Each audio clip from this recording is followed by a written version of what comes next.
I finally got a chance yesterday to work on that. I need to work on my harmonics.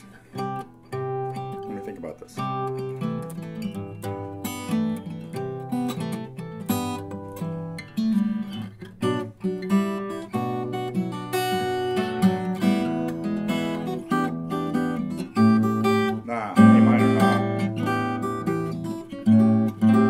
Keep wanting to put A7 in there. Let me try that again. Let's try this.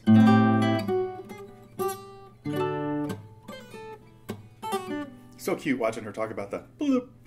Anyway, referring of course to Muriel Anderson and I working on and showing me how to mess with Close to You. I did watch some of her videos later, or like actually just yesterday. And she did, because I was wondering, you know, what do we do now to stretch this out? Because we kind of got it working one way or another. And what she does is plays it in a different key. Later on it goes.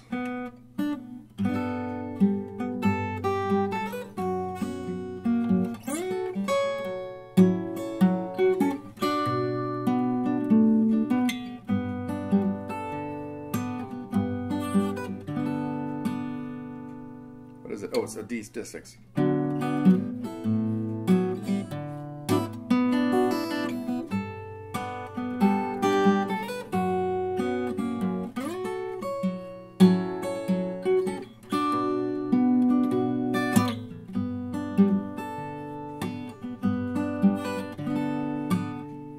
Same thing, huh?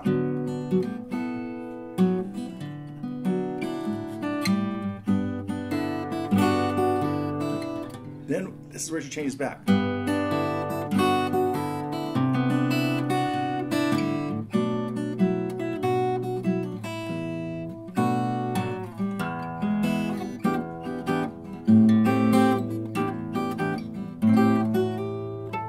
Anyway, okay, enough of that. I got to get back to work on. I got to learn that. I got to work on my harmonics.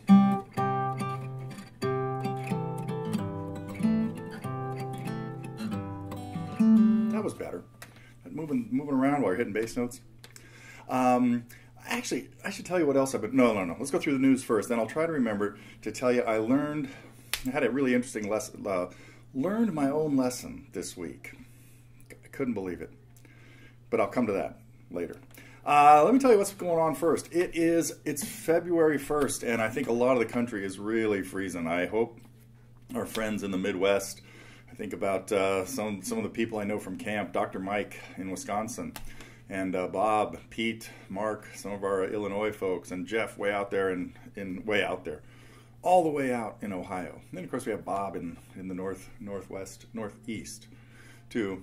Anyway, so I hope you guys are doing okay with the like sub-zero temperatures. I'd like to complain about here, but because it's getting a little cold, but I got nothing here. It's California, so it's windy, and we're expecting a big storm this afternoon. But we gotta. Anyway, thank our lucky stars.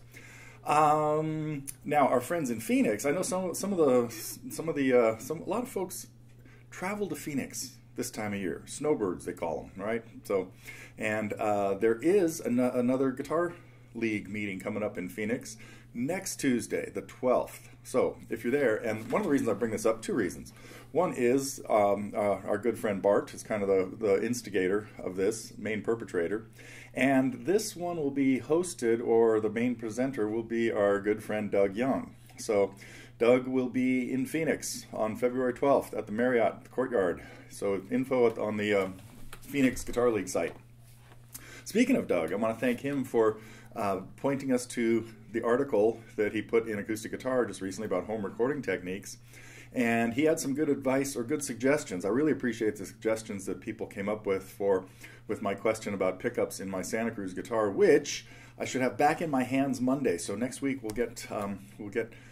I'll have a guitar with like neck markers that I might use for some lessons now coming up. Especially, I'm still trying to get to a lesson on this, and it's one that could use neck markers. Anyway, that's part of the lesson I learned this week's story. So I hope I remember to talk about what I learned about Last Train Home. Anyway, back to the pickup story for a second, because I will tell you what I decided to do, and that is I decided to take Richard Hoover's advice. He said, you know what I think would sound best in this, and what we put in a lot of our guitars, is called the Pure Mini from K&K. Kind of a local, K&K started around here in Northern California many, many years ago. But, so that's what's going in the guitar, and as the forum info got passed around, there really is not a, I don't need that guitar amplified very often, but as Bart pointed out on the forum, better to have it available just in case. This guitar does not have a pickup in it, but I do have another one that does. So anyway, so we'll see how the Santa Cruz looks, feels, and sounds. That's the most important thing. Most of what I'm looking forward to this week. Let's see. Why did I want to talk about February 15th? Oh, speaking of that week, I'm doing another radio show at KKUP on Friday the 15th, so 2 weeks from today. It will be part of their pledge drive, but I'll put a link out on the forum if you guys want to hear it again. And we did get the podcast up of the first one, so that where I couldn't get through Josie, but managed to get through Sylvia. One of my favorites. Anyway, that's coming up. Let's see, what else did I want to talk about in these lines? Let's go into some of the new stuff this week, and then I'll get to what I learned from Neil's instruction this week. Stupid words haunt me. Anyway, John. I love seeing people play John Renbourn songs, and everybody knows my affection for him and those tunes. I gotta get to a lesson on this someday. I guess I'm gonna play it.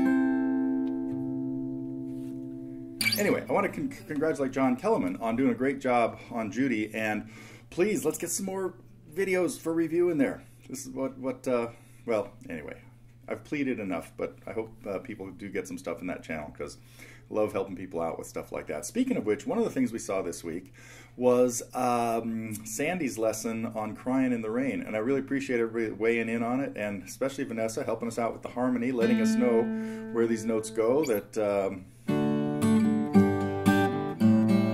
the main melody, whereas the harmony, something like that probably. Of course, there'd be an octave lower. These guys are not singing this D up here. But so anyway, thanks Vanessa for checking in on that. While I'm talking about Vanessa, we stepped into a whole new world here just today with a Barbra Streisand song. Can you believe it? Guilty. That, of course, we know Vanessa's affection for the Bee Gees and their type of tunes, and so this was, of course, a duet that she did with Barry, I believe, if I was reading the introduction right. Totally off my radar. Was not hearing much from Barbara in those days. So, but kind of cool to have a lesson up on that. So thanks, Vanessa, for that. Let's see.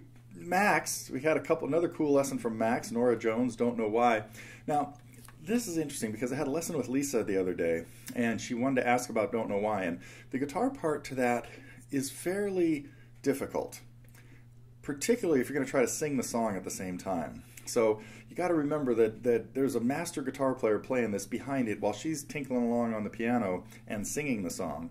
And so I wouldn't recommend necessarily trying to play it the way we have it in Max's lesson and sing it the way Nora does. But I'm going to have to work on that a little bit and come up with an accompaniment version. And I don't know, maybe Max did that in the lesson. I didn't see the whole lesson. I should have, huh? But anyway, so that was one thing. What else did we have this week? Oh, another lesson from Max, Pearl Jam. Yeah, Jeremy. So we're, pumping out as many lessons as we can to keep people happy. I did get an interesting comment from somebody a while ago who was a little disappointed in a particular lesson because there were a few details missing, I guess. And I want to make sure that anytime that happens, people like say something. You know, if you are looking at a lesson and you say, "Oh, I don't see that in there," and because a lot of times, in particular, this was about Homeward Bound. And you know, I might not have had all of the fills or little things in there that Paul does. So, but I'm going to look back at that lesson and see what I can do about getting stuff in there. A good example of that type of thing that I would have left out in Muriel's version of "Close to You."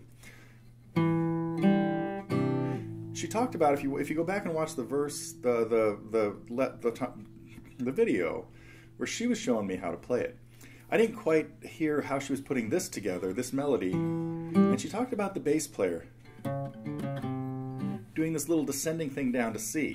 So when I watched one of her videos yesterday, I saw, oh, this is what she's talking about.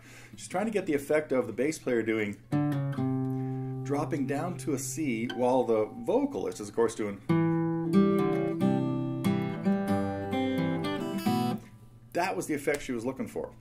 Now, when you hear that little part is so far in the background that if I was just doing a lesson on this, I might have skipped over that part, saying, oh, that just makes it too difficult for something really subtle. But then if somebody came back and said, hey, you didn't talk about how to get that descending bass thing in there, God, it just makes me want to play the song more.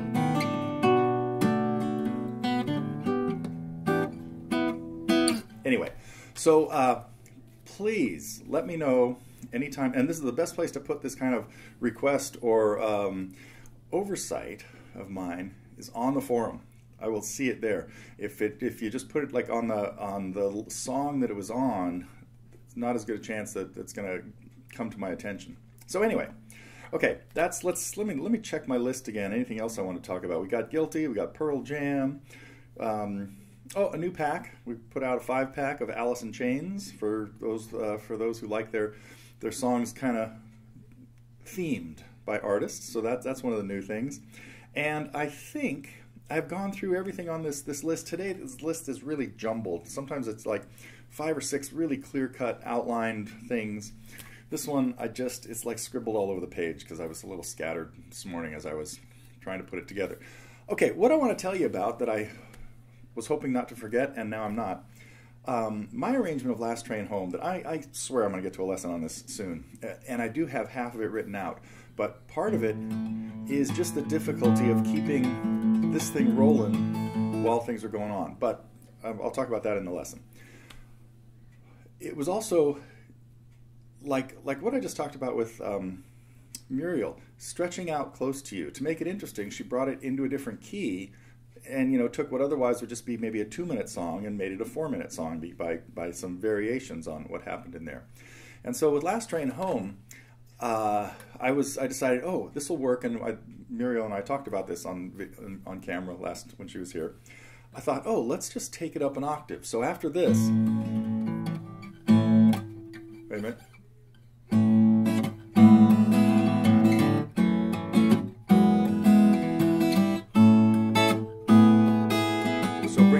Up an octave and start it up here. I'm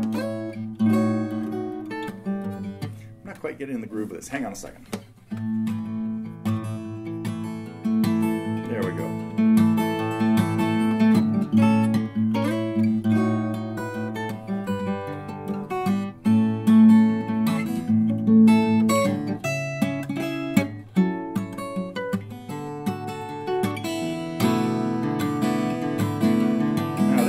Right here.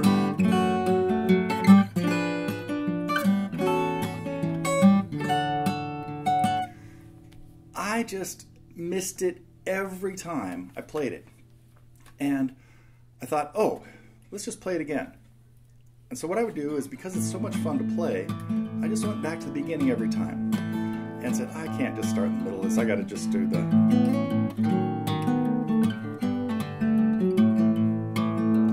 to do the whole thing. I really want to hear everything that happens in here.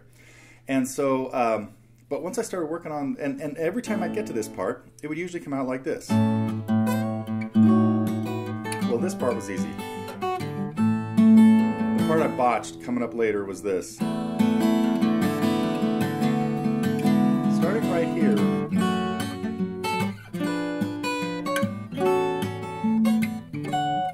Now what was going on there was I would start with the F sharp minor chord, and then there's the bass drops to F here with an E, kind of with an E7 chord over to an A6 with E in the bass, and I kept forgetting that, oh, the next thing is way up the neck.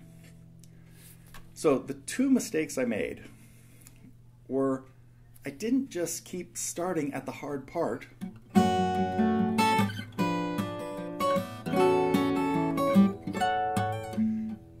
That was the chord I always missed. So I thought, this is stupid. And I thought, I'm going to play this 10 times in a row. And then I realized something else I was doing is such a big jump. I'm looking here at the 7th fret, and then I have to be at the 14th. Missed it every stupid time.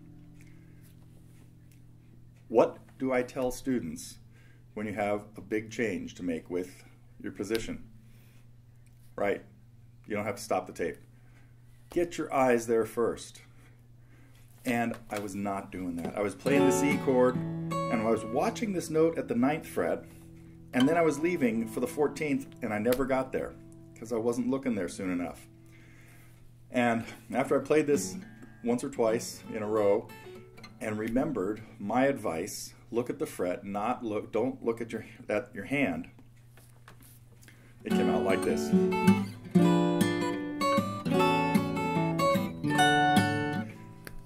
Nailed it the first time that I thought I just got to look.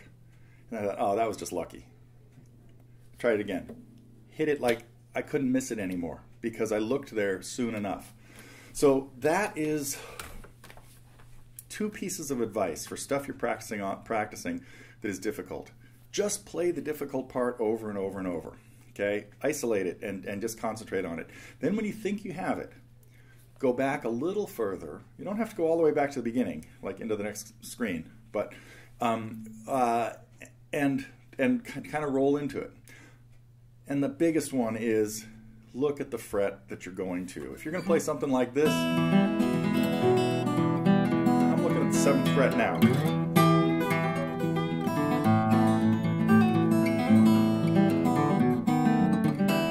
I'm looking again. I can't miss it.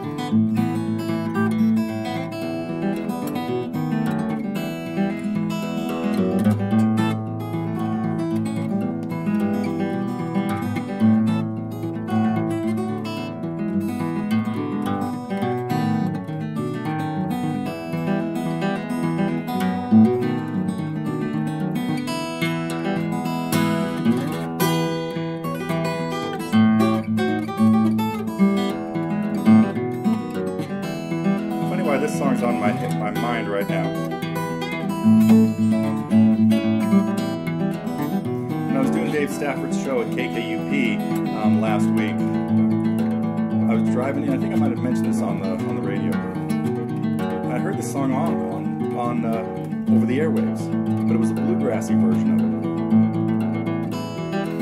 It took me a while to recognize it. I think I even asked him about it.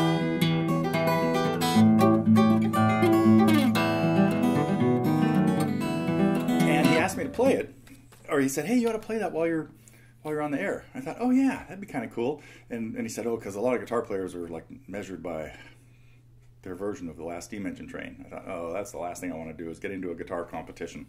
Anyway, so as it was, we sort of ran into other things because I ended up playing Whitebird, which I had not really planned on because it's relatively long, a little over 5 minutes long, I think. And he kind of insisted, so I thought, okay, that means if I'm going to play that one, I got to cut out like 3 others that I was thinking about doing, and that means there's no room for the last steam engine train. But 2 cool things happened. One is he invited me back a couple weeks from now. I'm sure I'll play it then. And then the other was I just decided to end with Last Train Home. So we sort of got the train theme happening. And okay, that is it. I think I've overstayed my welcome a little bit. Anything else I need to go through? I'll check the list again. I talked about Doug's articles, and we got all the songs listed. Okay. I'm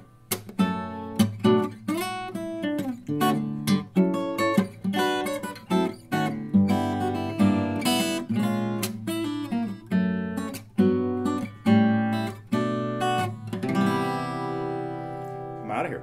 See you next week.